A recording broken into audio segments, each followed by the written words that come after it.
Europe 1, 8h34, l'heure de la revue de presse. Avec Natacha Polony. Bonjour Natacha. Bonjour Thomas, bonjour Julie Bonjour. et bonjour à tous. Ce matin, en une de vos journaux, il y a cette Europe qu'on attendrait, celle qui nous entrave et celle dont on se sert. Cette Europe d'abord prisonnière de son atlantisme et qui assiste immobile au naufrage de l'Ukraine. Le monde, l'Ukraine au bord de la guerre civile, libération, le banco de Poutine. Et puis l'Europe qui tient à ses 3%, le Figaro, déficit, la France renonce à demander un délai.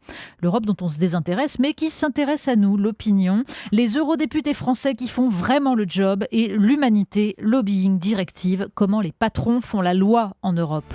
L'Eurofort, c'est un des sujets qui agite la sphère économique ces jours-ci. Oui, il y a des jours où on aimerait pouvoir ressortir les journaux d'il y a 2 ans, juste pour comparer, parce que ce matin, le thème du jour, c'est l'euro trop fort dans le Parisien, dans le Figaro, dans Libération. Même l'éditorial du Monde souligne l'aberration d'une monnaie qui s'est appréciée de 6% en un an par rapport au dollar, 9% par rapport au yuan. Le rachat d'obligations, dit le texte, est l'arme dont usent abondamment et la Réserve fédérale américaine et la Banque d'Angleterre. Sans vouloir établir une corrélation immédiate, observons ceci. La croissance est plus forte aux États-Unis et en Grande-Bretagne que dans la zone euro. Oui, ça s'appelle une conversion, ça. D'ailleurs, dans la Croix, Guillaume Goubert ne cache pas son soulagement. Certains diront enfin. Le président de la BCE nous montre que l'euro est un enjeu politique au sens le plus noble du terme. Un enjeu politique donc entre les mains de personnalités non élues et des peuples européens réduits à se réjouir que Super Mario prenne enfin en compte le chômage et la déflation. Dans la République du Centre, Jacques Camus se fait quand même la voix du cercle de la raison. Certes, écrit-il, la monnaie unique est un outil qui aurait dû avoir vocation à s'appliquer à des pays aux situations économiques équivalentes. On en est loin. En attendant, on voit que l'Allemagne se satisfait d'un euro fort pour avoir adapté son outil industriel. Aux autres de s'appliquer la maxime « aide-toi et l'euro t'aidera ». On traduit, c'est mal fichu dès le départ, mais c'est au réel de s'adapter à l'utopie, et tant pis pour la casse. On a évoqué dans le journal de 8h avec Maxime Switek, les Roms ont une place dans la presse avec notamment ce qui se passe dans le 6e arrondissement de Paris. Oui, et c'est le Parisien donc, qui publie une note émanant du commissariat du 6e arrondissement et enjoignant d'évincer systématiquement les familles roms vivant dans la rue. Pour résumer, le maire se plaint de familles dont le nombre aurait triplé et demande au préfet d'agir, dans un but humanitaire bien sûr. De l'autre côté, les associations dénoncent une stigmatisation et laissent la situation perdurer dans un but humanitaire bien sûr. Et les syndicats de police, cités par la journaliste, déplorent le jeu du mistigris. C'est ce même jour que le Figaro publie les conclusions d'un rapport sur le droit d'asile. Explosion des demandes, explosion des coûts de fonctionnement et un taux d'exécution des mesures de reconduite pour les déboutés de 17% seulement. Les autres restent comme clandestins. Des milliers d'affaires Leonarda en perspective. Comment fait-on les enfants ?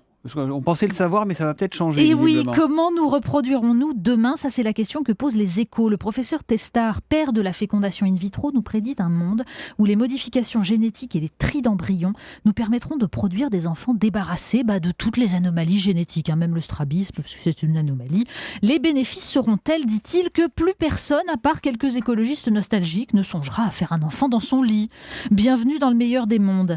Mais l'être humain est farceur. Un encadré précise qu'en Grande-Bretagne, des couples de sourds réclament l'usage du tri génétique pour faire naître des enfants sourds et perpétuer ainsi leur culture spécifique. Oui, mais la production d'enfants peut prendre aussi d'autres voies. Dans Marie-Claire, on trouve un article consacré au développement de la coparentalité.